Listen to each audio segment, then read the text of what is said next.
हाय। जितनी prominent hair fall की problem आजकल होती जा रही है उससे ज्यादा केसेस में देख रही हूँ हेयर थिनिंग से रिलेटेड। बाल तो लंबे हैं बट बहुत ज्यादा पतले हैं। स्कैल्प, बाल तो हैं बट स्कैल्प विजिबल है। सो इस तरह के बाल होने का कोई फायदा ही नहीं है गाइस, जहां पर आपके बालों में वॉल्यूम ही नहीं है। ठीक है, तो आज का वीडियो पूरा डेडिकेटेड है आपके बालों की वॉल्यूम को एनहांस करने के लिए। एंड ट्रस्ट मी गाइस, जो आज की वीडियो में मैं आपको रेमेडीज बता रही हूँ, जो सोल्यूशन बता रही हूँ ना, वो 100% सोल्यूशन हो सकते हैं आपकी हेयर थिनिंग को लेकर, पतले बालों को लेकर। अगर आप अपने बालों में वॉल्यूम ऐड करना चाहते हैं तो आज की वीडियो आपके बहुत काम आने वाली है। कुछ केसेस होते हैं जिनके थ्रू आउट बाल पतले होते हैं, so that could be some of the genetic cases, जो आपके जीन्स में ही है कि आपके बाल पतले ही रहेंगे। लेकिन अगर आपके बाल पहले मोटे थे, आपके मदर के, आपके ग्रैंड मदर के, सबके बाल थिक हैं, और अगर आपके ही पतले हो रहे हैं, इसका मतलब आपकी बॉडी में कुछ ना कुछ प्रॉब्लम हो रही है जो कि टॉपिकल एप्लीकेशन से ठीक नहीं होने वाली है।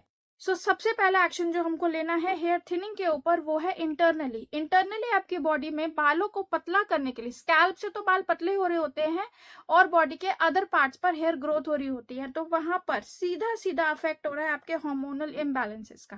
पहली चीज। दूसरी चीज, अगर बाल पतले हो रहे हैं, बॉडी पर कोई एक्सटर्नल एज सच कोई हेयर ग्रोथ नहीं है, वहां पर हेयर थिनिंग का रीजन है आपका न्यूट्रिशनल डेफिशिएंसी। और तीसरा रीजन हो सकता है स्ट्रेस अभी आपको आपके हेयर थिनिंग के रूप में दिख रहा है, आगे आगे स्ट्रेस जो है वो मल्टीपल डिसऑर्डर्स में कन्वर्ट हो सकता है। तो ये तीन ही मेजर ऐसे रीजंस हैं जो कि आपके हेयर की ग्रोथ को, आपके हेयर की वॉल्यूम को हिंडर कर रहे हैं, आपके बालों को बिल्कुल खराब कर रहे हैं। तो गाइज, आज की वीडियो में मैं इसी चीज पर बात करने जा रही हूँ। बालों की वॉल्यूम को बढ़ाने के लिए सबसे पहले, जैसे मैंने बताया, न्यूट्रिशनल डेफिशिएंसी, तो उसके अंदर सबसे ज्यादा फैक्टर इंपॉर्टेंट है जो मैटर करता है, वो है on the top notch, it is your iron levels. Yes, मैंने खुद एक्सपीरियंस किया, मेरे आयरन लेवल्स जब लो थे तब मेरे बाल बहुत ज्यादा गिर रहे थे और बहुत ज्यादा पतले हो रहे थे। उसके बाद जब मैंने अपने आयरन लेवल्स पर काम किया तो I have seen subsequent changes in my hair volume as well as in my hair fall. Hair fall तो बंद हो चुका है, हेयर वॉल्यूम को प्रैक्टिकली अगर मैं बात करूँ तो उसको ठीक होने में थोड़ा टाइम लगता है। नाउ मैं बात करूंगी इसके सोल्यूशन की। अपने आयरन लेवल को ठीक करने के लिए मैंने कुछ रेमेडीज ली है। सबसे पहली चीज, जो आयरन होता है वो आपको वेजिटेरियन, जो ग्रीन वेजिटेबल्स के सोर्सेज है वहां से मिलता तो है, बट वो रेयरली एब्जॉर्ब होता है। ठीक है, तो start including some of the non vegetarian items. Just in case आप नॉन वेजिटेरियन नहीं खा सकते हैं तो आप आयरन के सप्लीमेंट्स लीजिए। Please do not rely on any of the vegetarian sources की, क्योंकि जितना अमाउंट हमें वेजिटेरियन सोर्सेज का चाहिए एक्चुअली आयरन की रिक्वायरमेंट कंप्लीट करने के लिए, it would be approximately 6 to 7 bowls of पालक और ग्रीन लीफी वेजिटेबल्स, जो कि आपका रेगुलर डाइट में पॉसिबल ही नहीं है।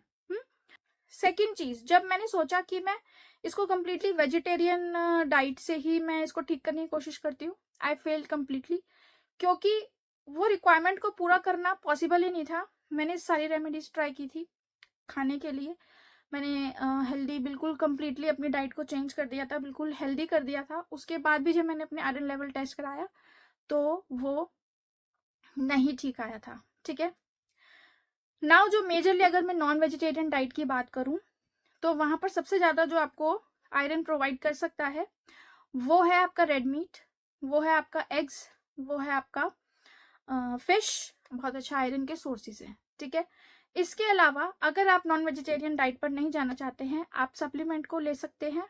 किसी भी अच्छे ब्रांड का सप्लीमेंट आप लें। नाउ आयरन का सप्लीमेंट लेना है, वो फॉर्म लेना है आपको आयरन में जो कि आपकी बॉडी में एब्जॉर्ब हो सके। ठीक है, आयरन को एब्जॉर्ब करने के साथ साथ आपके सप्लीमेंट में मैग्नीशियम भी होना चाहिए, आपके सप्लीमेंट में जिंक भी होना चाहिए, जो कि आयरन की एब्जॉर्प्शन को बहुत फास्ट कर देता है।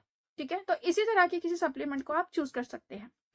नाउ आयरन के बाद आता है second and most important ingredient, और चाहे आप वेजिटेरियन है चाहे आप नॉन वेजिटेरियन है, इसकी डेफिशिएंसी हर बंदे में है। I can give you this in writing, it is vitamin D3।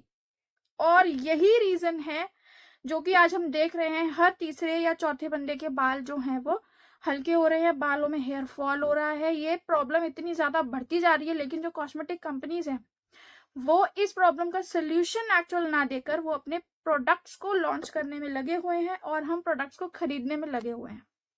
लेकिन सच बताऊं गाइस, अगर आप अपने इंटरनल डेफिशिएंसीज को क्योर कर लेते हो ना, आपकी 90% गेम सॉल्व हो जाएगी और 10% गेम सॉल्व कर देंगे आपके टॉपिकल एप्लीकेशंस। यस, तो विटामिन डी की डेफिशिएंसी के लिए देखिए मैं आपको शॉर्ट सोल्यूशन बता रही हूँ जो कि मैंने किया। हम धूप में तो घूम नहीं सकते हैं, और D3 जो डेफिशिएंसी है वो डायरेक्ट सनलाइट से नहीं क्योर होती है। आप कितने घंटों तक सनलाइट में बैठ सकते हो? नहीं बैठ सकते, हमारा पॉसिबल ही नहीं है। तो यहाँ पर भी आपको सप्लीमेंटेशन का सहारा लेना होगा। D3 का एक ऐसा फॉर्म जो कि आपकी बॉडी में एब्जॉर्ब हो सकता है, वो फॉर्म आपको लेना है।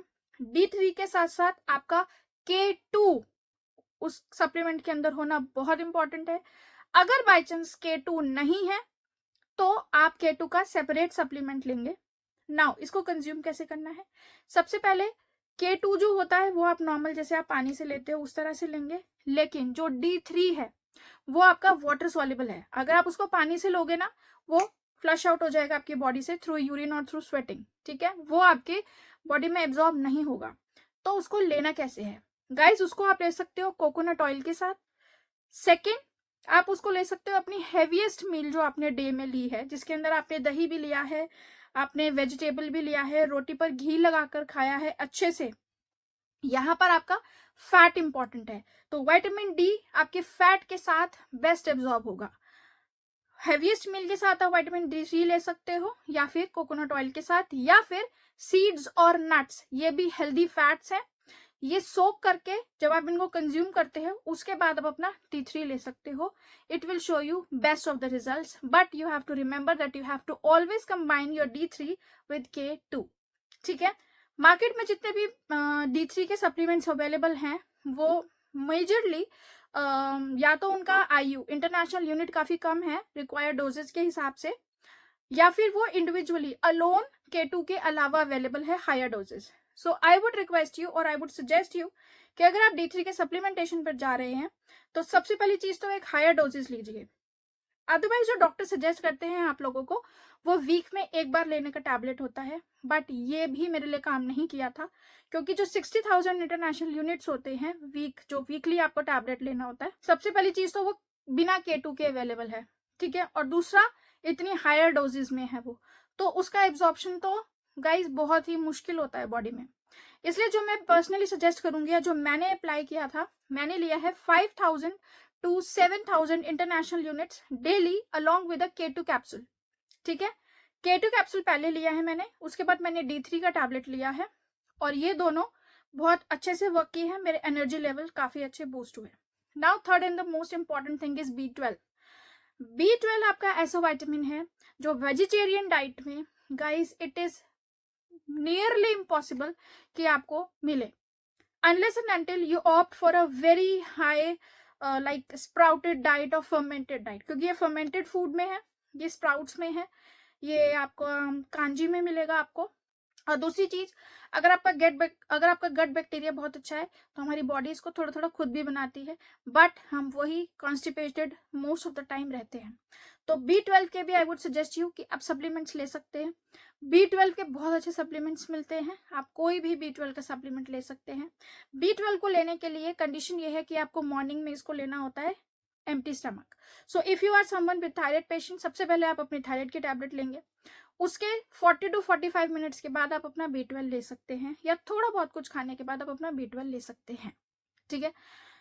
अदरवाइज अगर आप थायराइड पेशेंट नहीं है तो आप अपना B12 ले सकते हैं एम्प्टी स्टमक, राइट।